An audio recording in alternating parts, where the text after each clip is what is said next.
ये जो हठ योग का मार्ग है ये पूरी तरह से सात्विक मार्ग है। इसमें ऐसा नहीं हो सकता कि आप ब्रह्मचर्य का पालन नहीं करोगे तो ये चल जाएगा। क्या ये हठ योग का मार्ग नहीं चलेगा? जो कहते हैं, जो आपको लगते हैं कि भोगी हैं और सब कुछ और नशे में है, ऐसे हठ योग का मार्ग चल ही नहीं सकता।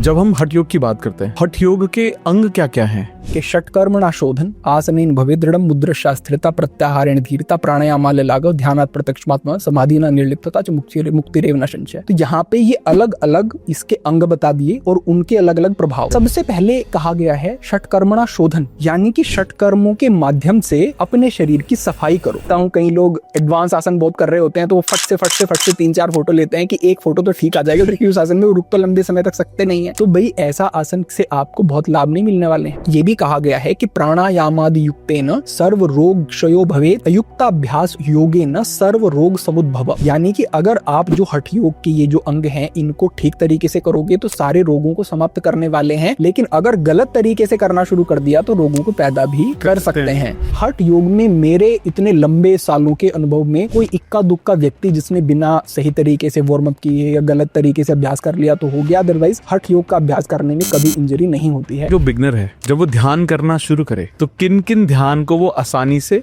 या बिना किसी बहुत गाइडेंस के क्या क्या वो मेडिटेशन के अभ्यास कर सकते हैं? हमारे योगियों ने क्या देखा कि जब वो यहाँ पर जटा को रख रहे हैं, नीचे वो सिद्धासन लगा रहे हैं, बाहों को अपनी इस तरीके सीधा कर रहे हैं और उनको घुटनों पर स्थिर कर रहे हैं, तो कैसी स्थिति बन रही है? वो ही आकृति जो मंदिरों की होती है और वही आकृति, वो त्रिभुजाकार आकृति जो है वो वहां पर बन रही है। जन्म औषधि मंत्र तप समाधिर जा सिद्धि। जन्म से, मंत्र से, औषधि से और समाधि से, इन 4 तरीकों से समाधि की अवस्था तक और सिद्धि की अवस्था तक पहुंचने का विधान किया गया है। ब्रह्मचर्य जो है वो हठ योग से कितना कनेक्टेड है? जो हठ योग है ना, उसका उद्देश्य है राजयोग तक पहुंचना। सर्वाण्यपि हठाभ्यासी राजयोग फलावती, यानी कि आप अपने शरीर को साध के आप उस अवस्था तक पहुंचने की कोशिश कर रहे हो जो राजयोग की अवस्था है, वहां तक आपको जाना है। जब हम बात करते हैं मैनिफेस्टेशन की, क्या योग के माध्यम से हम अपनी मैनिफेस्टेशन को स्ट्रॉन्ग कर सकते हैं या फास्ट कर सकते हैं?